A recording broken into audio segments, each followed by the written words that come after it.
فأعوذ بالله من الشيطان الرجيم. بسم الله الرحمن الرحيم. والذين يبيتون لربهم سجدا وقياما. محترم حضرات، قرآن شریف کی ایک آیت پڑھی گئی ہے اور اس آیت میں اللہ تبارک و تعالی نے اپنے خاص بندوں کی ایک تیسری صفت بیان فرمائی. بندے تو اللہ تبارک و تعالی کے سبھی ہیں، لیکن قرآن شریف کے 19ویں پارے میں سورہ فرقان میں جو رحمان کے خاص بندے ہیں جن کو عباد الرحمن کہا گیا ہے، ان کی کچھ صفتوں کا تذکرہ اللہ تبارک و تعالی نے پیش فرمایا. پہلی صفت اور دوسری صفت وہ پہلے دو جمعے کے اندر آپ حضرات کے سامنے آئی. مختصر یہ ہے کہ اللہ کے خاص بندوں کی پہلی صفت یہ ہے یمشون علی الارض ہونا، کہ جب وہ زمین کے اوپر چلتے ہیں تو آہستگی کے ساتھ چلتے ہیں، اکڑ اکڑ کر کے نہیں چلتے، تکبرانہ چال ان کی نہیں ہوتی، بلکہ عاجزی کے ساتھ انکساری کے ساتھ چلتے ہیں.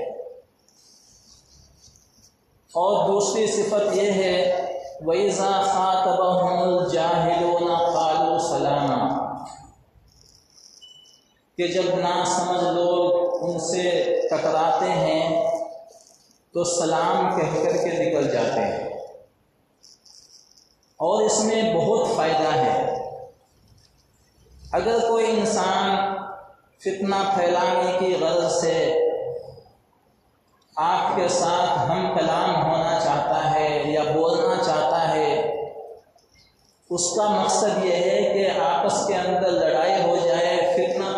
پیدا ہو جائے، تو وہاں پر اللہ تبارک و تعالیٰ کا حکم یہ ہے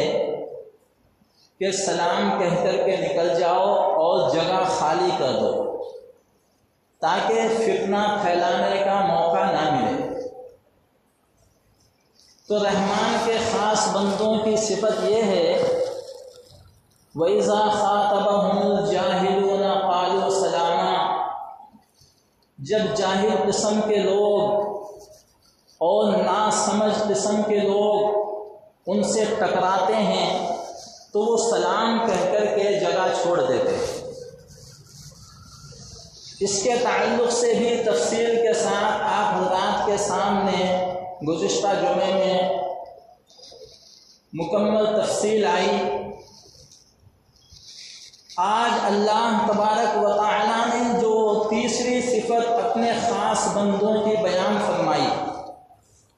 وہ یہ ہے والذین یبیتون لربہم سجدا وقیاما. رحمان کے خاص بندوں کی تیسری صفت یہ ہے کہ وہ اپنے رب کو راضی کرنے کے لیے راتوں کو سجدے کرتے ہیں اور راتوں کو قیام کرتے ہیں. اور سجدہ کرنے کا مقصد بھی یہی ہوتا ہے کہ اللہ تبارک و تعالی راضی ہو جائے، اور قیام یعنی اللہ کے سامنے کھڑے ہونے کا مقصد بھی یہی ہوتا ہے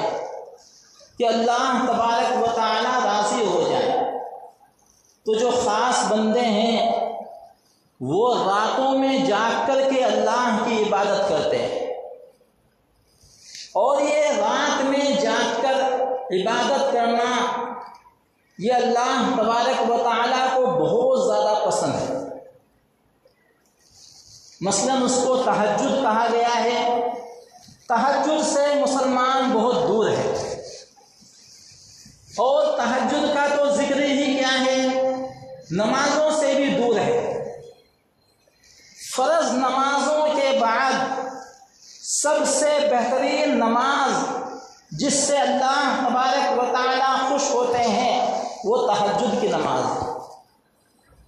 اسی وجہ سے اللہ تبارک و تعالیٰ نے نبی پاک صلی اللہ علیہ وسلم کو فرمایا وَمِنَ اللَّيْلِ فَتَہجَّدْ بِهِ نَافِلَةً لَكَ عَسَىٰ أَن يَبْعَثَكَ رَبُّكَ مَقَامًا مَحْمُودًا۔ قرآن شریف میں اللہ تبارک و تعالیٰ نے جناب نبی پاک صلی اللہ علیہ وسلم کو مخاطب ہو کر کے فرمایا وَمِنَ اللَّيْلِ، اے نبی صلی اللہ علیہ وسلم رات میں فَتَہجَّدْ بِهِ نَافِلَةً لَكَ، تہجد کا اہتمام کیا کرو۔ حالانکہ تہجد کی نماز بظاہر نفل ہے اور ایک زیادتی ہے نمازوں کے اوپر، لیکن اللہ نے جناب نبی پاک صلی اللہ علیہ وسلم سے ارشاد فرمایا وَمِنَ اللَّيْلِ فَتَہجَّدْ بِهِ نَافِلَةً لَكَ، اے نبی پاک صلی اللہ علیہ وسلم آپ تہجد کا اہتمام کیجئے۔ بظاہر وہ تہجد آپ کے لیے ایک نفل چیز ہے، لیکن اس نفل کا مقام کتنا اونچا ہے، عَسَىٰ أَن يَبْعَثَكَ رَبُّكَ مَقَامًا مَحْمُودًا، عن قریب اللہ تبارک و تعالی آپ کو مقام محمود کے اوپر پہنچائے گا۔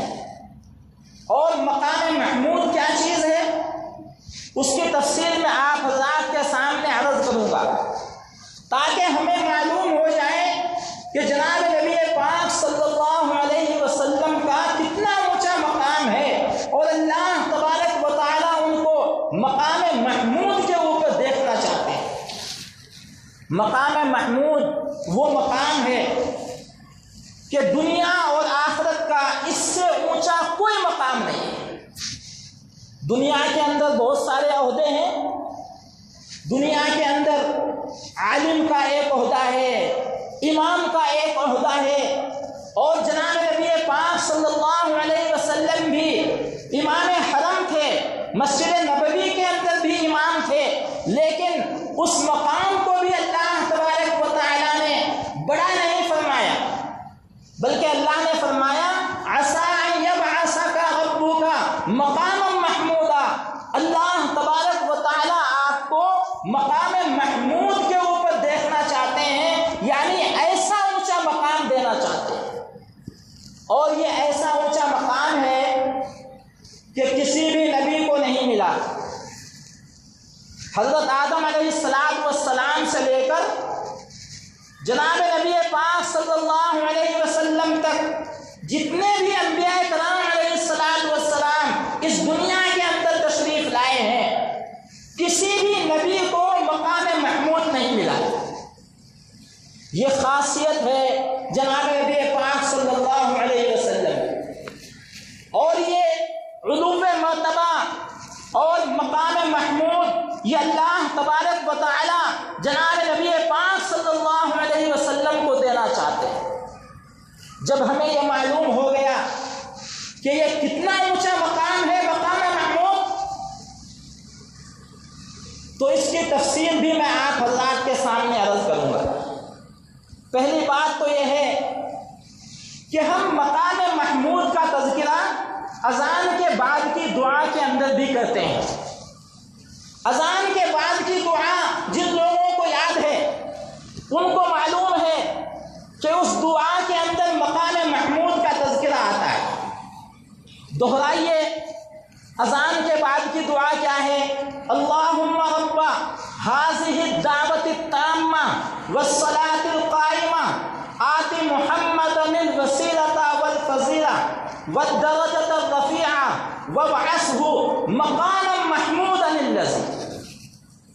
یہاں پر بھی اللہ تبارک و تعالیٰ نے ارشاد فرمایا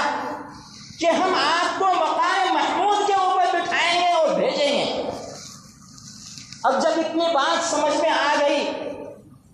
تو مقام محمود کیا چیز ہے اس کو بھی سمجھنے کی ضرورت ہے۔ فرماتے ہیں جناب نبی پاک صلی اللہ علیہ وسلم کہ یہ مقام محمود شفاعت کبریٰ ہے۔ شفاعت کبریٰ کیا ہے؟ یعنی جناب نبی پاک صلی اللہ علیہ وسلم اللہ کے سامنے شفاعت فرمائیں گے اور وہ شفاعت کبریٰ ہوگی۔ شفاعت کبریٰ کا مطلب یہ ہے کہ قیامت کے دن سارے لوگ پریشان حال ہوں گے، اپنے اپنے گناہوں کی وجہ سے پسینے کے اندر ڈوبے ہوئے ہوں گے، ہر آدمی پریشان ہوگا۔ انبیاء کرام علیہ السلام کے پاس لوگ جائیں گے، حضرت آدم علیہ السلام کے پاس جائیں گے، اے آدم آپ سفارش کر دیجیے اللہ کے سامنے، لیکن آدم علیہ السلام انکار فرما دیں گے اور آدم علیہ السلام فرمائیں گے کہ حضرت موسیٰ کے پاس جاؤ۔ چنانچہ سارے لوگ پریشان حال پسینے کے اندر ڈوبے ہوئے حضرت موسیٰ علیہ السلام کے پاس جائیں گے، حضرت موسیٰ بھی انکار کر دیں گے اور یہ کہہ دیں گے کہ اے لوگوں مجھے تو شرم آ رہی ہے اللہ کے پاس جاتے ہوئے، کیونکہ مجھ سے بھی ایک بھول ہو گئی تھی، میں نے ایک قبطی کو مکہ مار دیا تھا۔ حضرت موسیٰ فرمائیں گے کہ حضرت عیسیٰ کے پاس چلے جاؤ۔ حضرت عیسیٰ کے پاس لوگ جائیں گے اور پریشانی کی حالت میں، مصیبت کی حالت میں، سوا نیزے کے اوپر سورج ہے، ہر انسان کپ کپا رہا ہے، تپش کے اندر ڈوبا ہوا ہے، ایسی حالت کے اندر حضرت عیسیٰ علیہ السلام کے پاس آئیں گے۔ حضرت عیسیٰ علیہ السلام سے کہیں گے کہ اے عیسیٰ ابن مریم آپ اللہ کے خاص نبی ہیں، آپ ہماری سفارش کر دیجئے تاکہ ہماری یہ پریشانی دور ہو جائے اور ہمیں کوئی ٹھکانہ مل جائے۔ ہم لوگ پریشان حال ہیں، ابل رہے ہیں گرمی کے اندر۔ لیکن حضرت عیسیٰ علیہ السلام بھی انکار فرما دیں اور یہ فرمائیں گے کہ اے لوگوں مجھ کو بھی لوگوں نے خدا بنا لیا تھا۔ آج دنیا کے اندر ایسے طبقات بھی موجود ہیں کہ حضرت عیسیٰ علیہ السلام کو خدا بنائے ہوئے ہیں۔ آپ کو معلوم ہونا چاہیے کہ حضرت عیسیٰ علیہ السلام شرمندہ ہوں گے اللہ کے سامنے کہ ایک طبقہ ایسا تھا کہ جنہوں نے دنیا کے اندر مجھے خدا بنایا اور خدا کا درجہ دیا، اور بعض لوگوں نے مجھ کو خدا کا بیٹا کہا اور بعض لوگوں نے مجھ کو ایسی ماں کا بیٹا کہا کہ جو ماں اللہ تبارک و تعالیٰ کی بیوی ہو۔ عیسائیوں کا ایک فرقہ ایسا ہے جو 3 خداؤں کو مانتا ہے۔ ایک تو خدا ہے ہی۔ حضور پاک صلی اللہ علیہ وسلم نے ارشاد فرمایا کہ میری امت کے اندر ایک طبقہ ایسا بھی ہوگا کہ جو 3 خداؤں کو مانے گا، ایک حضرت مریم کو اور ایک ان کے بیٹے حضرت عیسیٰ کو بھی خدا مانے گا، اور ایک طبقہ ایسا ہے جو یہ کہے گا کہ اللہ تبارک و تعالی حضرت عیسیٰ کے باپ ہیں اور مریم جو ہیں وہ حضرت عیسیٰ علیہ السلام کی جو ماں ہیں وہ اللہ تبارک و تعالی کی بیوی ہیں، نعوذ باللہ۔ تو میرے محترم بزرگوں اور دوستوں، ایسے بھی بہت سارے نوجوان ہیں، ان نوجوانوں کا بھی عقیدہ یہ ہے، کیونکہ وہ نوجوان اسلام سے دور ہیں، مذہب اسلام سے دور ہیں، دین کی تعلیم ان تک نہیں پہنچی ہے، بچپنے کے اندر ان کو عیسائیوں کے اسکولوں کے اندر داخل کر دیا گیا اور پھر اسی طریقے سے وہ بڑے ہو گئے اور وہاں کا جو عقیدہ تھا اور وہاں کا جو یقین تھا انہوں نے اس یقین کو پکایا اور حضرت عیسیٰ علیہ السلام کو خدا بنا کر کے ان کے سامنے پیش کیا، مریم کو خدا کی بیوی بنا کر کے ان نوجوانوں کے سامنے پیش کیا۔ ان کا عقیدہ بھی جوان ہوتے ہوتے ویسا ہی ہو گئے۔ آپ نے دیکھا ہوگا کہ جو مسلمان نہیں ہے ان کا تذکرہ نہیں، ان کو چھوڑ دیجئے، بہت سے لوگ سلیب کی شکل اپنے گلے کے اندر ڈال کر کے رہتے ہیں، اور وہ لوگ کون ہیں؟ وہ لوگ عیسائی ہیں، لیکن ان کا میں تذکرہ نہیں کروں گا۔ مجھے تذکرہ کرنا ہے اور رونا آتا ہے ایسے مسلم نوجوانوں کے اوپر کہ جو مسلمان اسلامی گھرانوں کے اندر پیدا ہوئے ہیں، مسلم گھرانوں کے اندر پیدا ہوئے ہیں، اور مسلم گھرانوں کے اندر پیدا ہونے کے بعد ان تک اسلام کی تعلیم نہیں پہنچی، قرآن کی تعلیم نہیں پہنچی، وہ بھی اپنے عیسائی دوستوں کے ساتھ سلیب کا نشان اپنے گلوں کے اندر ڈال دیتے ہیں اور اپنے بدن کو کھرچوا لیتے ہیں۔ اس لیے میرے محترم بزرگوں اور دوستوں، حضرت عیسیٰ علیہ السلام کو خدا کا بیٹا آج بھی لوگ کہہ رہے ہیں، اور اسی کہنے کی وجہ سے حضرت عیسیٰ علیہ السلام خدا کے سامنے جاتے ہوئے شرمندہ ہو جائیں اور یہ کہیں گے کہ اے لوگوں، میں نہیں جا سکتا خدا کے سامنے، آپ کی سفارش لے کر کے میں نہیں جا سکتا۔ کیوں نہیں جا سکتے؟ اس وجہ سے نہیں جا سکتا کہ دنیا والوں نے مجھے خدا کا بیٹا کہا اور خدا کا درجہ مجھے دیا ہے، میں شرمندہ ہوں اللہ کے پاس جاتے ہوئے اور میں سفارش نہیں کر سکتا۔ حضرت عیسیٰ علیہ السلام فرمائیں گے کہ آخری نبی ہیں محمد عربی صلی اللہ علیہ وسلم، ان کے پاس جاؤ۔ چنانچہ سارے لوگ قیامت کے میدان میں پیارے آقا محمد عربی صلی اللہ علیہ وسلم کے پاس جائیں اور اللہ کے نبی صلی اللہ علیہ وسلم سے ان کی حالت دیکھی نہیں جائے گی۔ کوئی انسان رو رہا ہے، کوئی گر گڑا رہا ہے، کوئی انسان آدھا پسینے کے اندر ڈوبا ہوا ہے، کوئی انسان پورا کا پورا پسینے کے اندر ڈوبا ہوا ہے، اور نفسی کا عالم ہے، دوسرے کی کسی کو کوئی فکر نہیں ہے، بس اپنی بات کو انسان گا رہا ہے، اور نفسی کا عالم ہے۔ پیارے آقا محمد عربی صلی اللہ علیہ وسلم کے پاس ساری امت کے لوگ پہنچیں گے اور ان سے کہیں گے، اے اللہ کے نبی صلی اللہ علیہ وسلم، آپ اللہ کے آخری نبی ہیں، آپ ہماری سفارش کر دیجئے۔ تو حضور پاک صلی اللہ علیہ وسلم فوراً سجدے کے اندر گر جائیں گے اور تب تک نہیں اٹھیں گے جب تک اللہ تبارک و تعالیٰ ان کی سفارش کو قبول نہیں فرمائیں۔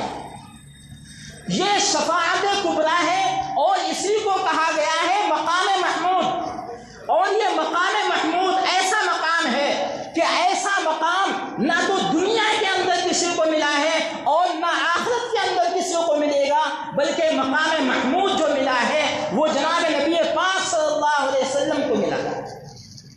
اب اللہ تبارک و تعالیٰ فرماتے ہیں کہ یہ مقام محمود انسانوں کو کیوں ملے گا اور اس سے لوگ کیوں فائدہ اٹھائیں گے؟ تہجد کی وجہ سے۔ وَمِنَ اللَّيْلِ فَتَهَجَّدْ بِهِ نَافِلَةً لَكَ عَسَىٰ أَن يَبْعَثَكَ رَبُّكَ مَقَامًا مَحْمُودًا۔ اللہ کے نبی صلی اللہ علیہ وسلم کے تعلق سے تو یہ فرمایا گیا کہ اے نبی پاک صلی اللہ علیہ وسلم، آپ تہجد کا اہتمام کیجئے، عن قریب آپ کو اللہ تبارک و تعالیٰ مقام محمود عطا فرمائے۔ اور جو بندہ یعنی جناب نبی پاک صلی اللہ علیہ وسلم کا امتی تہجد کا اہتمام کرے گا، جناب نبی پاک صلی اللہ علیہ وسلم نے کیا فرمایا کہ میں تو مقام محمود کے اوپر بہت سارا پانی تقسیم کرتا ہوا ہوں گا، بہت سارے جام تقسیم کرتا ہوا ہوں گا، لیکن جو تہجد کی پابندی کرتے ہیں وہ میرے پاس آئیں گے اور مجھ سے جام لے کر کے جائیں گے، اور وہ جام وہ جنت کی شراب ہوگی، وہ جنت کا پانی ہوگا۔ تو جو امت کے لوگ تہجد کی پابندی کرتے ہیں اور آخری رات کے اندر اٹھتے ہیں، تو اللہ تبارک و تعالیٰ ان کو حضور پاک صلی اللہ علیہ وسلم کے ہاتھوں سے جام کوثر عطا فرمائے۔ اس لیے یہ اتنا اونچا مقام ہے، اور حضور پاک صلی اللہ علیہ وسلم نے ارشاد فرمایا کہ سب سے بہترین نماز فرض نمازوں کے بعد تہجد کی نماز ہے، اور اس وجہ سے وہ بہتر ہے کہ ساری دنیا اس وقت سوتی ہوئی ہوتی ہے۔ ایک انسان جب تنہائی کے اندر اٹھتا ہے اس کو کوئی دکھاوا نہیں ہوتا اور اس کے سامنے کوئی نہیں ہوتا، گرچہ اس کے گھر والے ہوتے ہیں لیکن دوسرے کوئی لوگ نہیں ہوتے۔ ہم لوگ نماز جمعہ کے لیے آتے ہیں تو ہمیں ایک بہت بڑا طبقہ دیکھتا ہے کہ یہ انسان نماز جمعہ کے لیے جا رہا ہے،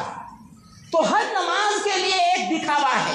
لیکن تہجد ایسی نماز ہے اس کے لیے کوئی دکھاوا نہیں، اس کے لیے قربانی ہے، نیند کی قربانی، اور اس کے لیے بستر کی قربانی، اور اس کے لیے بیوی بچوں کی قربانی، اور نیند کی قربانی، اور اسی طریقے سے وقت کی قربانی۔ اس لیے فرمایا گیا کہ جو انسان تہجد کے لیے اٹھتا ہے اس کو اللہ تبارک و تعالی جناب نبی پاک صلی اللہ علیہ وسلم کے ہاتھوں سے جام کوثر عطا فرمائے۔ ایسے وقت کے اندر اٹھنے والے کو بہت سارے فائدے حضور پاک صلی اللہ علیہ وسلم نے بیان فرمائے۔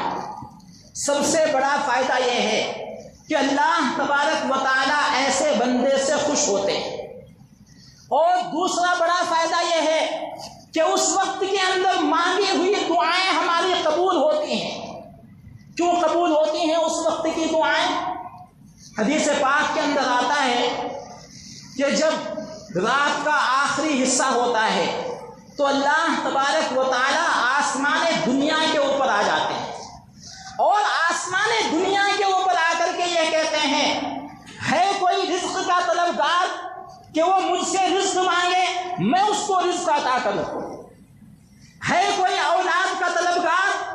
وہ مجھ سے اولاد مانگے اور میں اس کو اولاد عطا فرماؤں،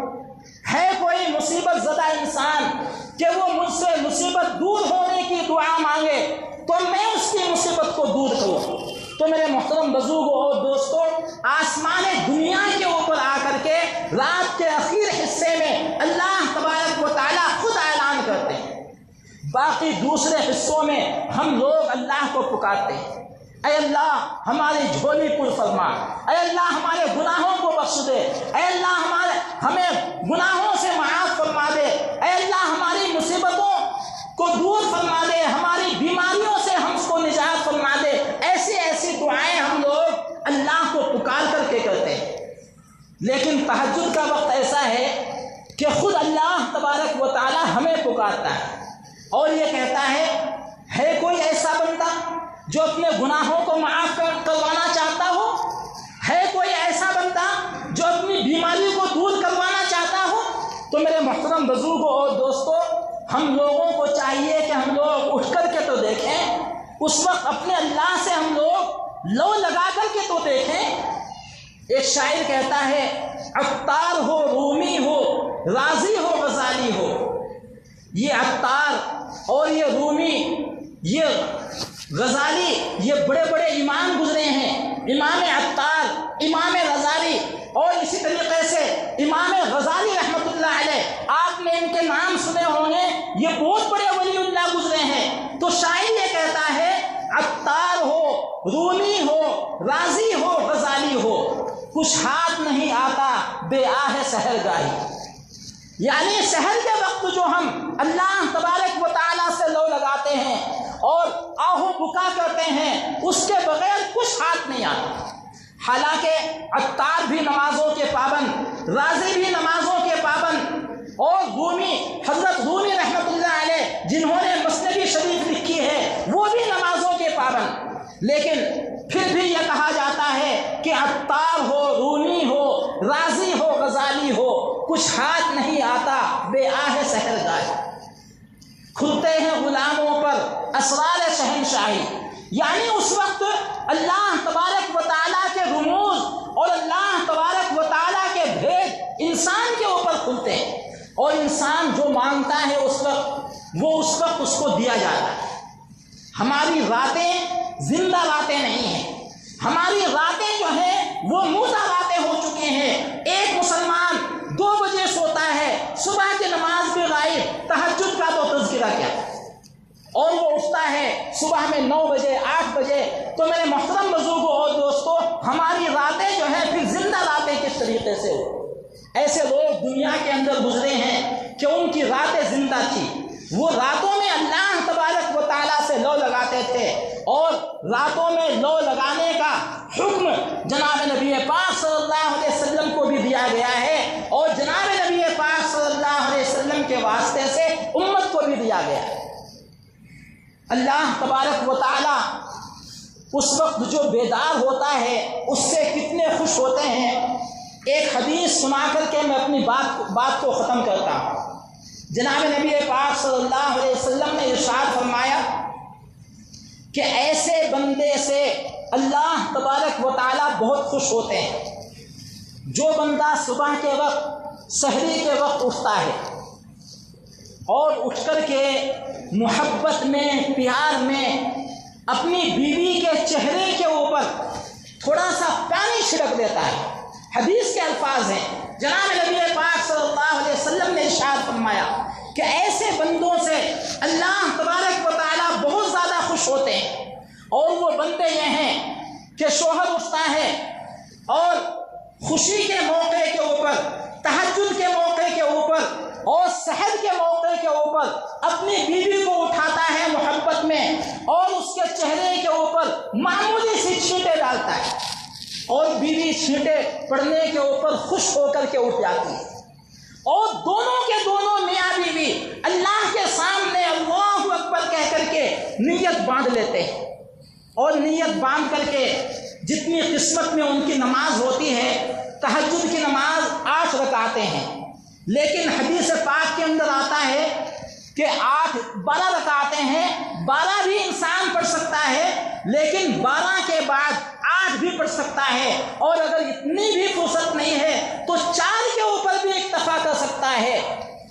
تو 4 نماز رکعت اور نفل رکعت کی نیت باندھ کر کے کھڑا ہو جائے تو حدیث میں جناب نبی پاک صلی اللہ علیہ وسلم نے ارشاد فرمایا اب یہ دونوں کے دونوں میاں بیوی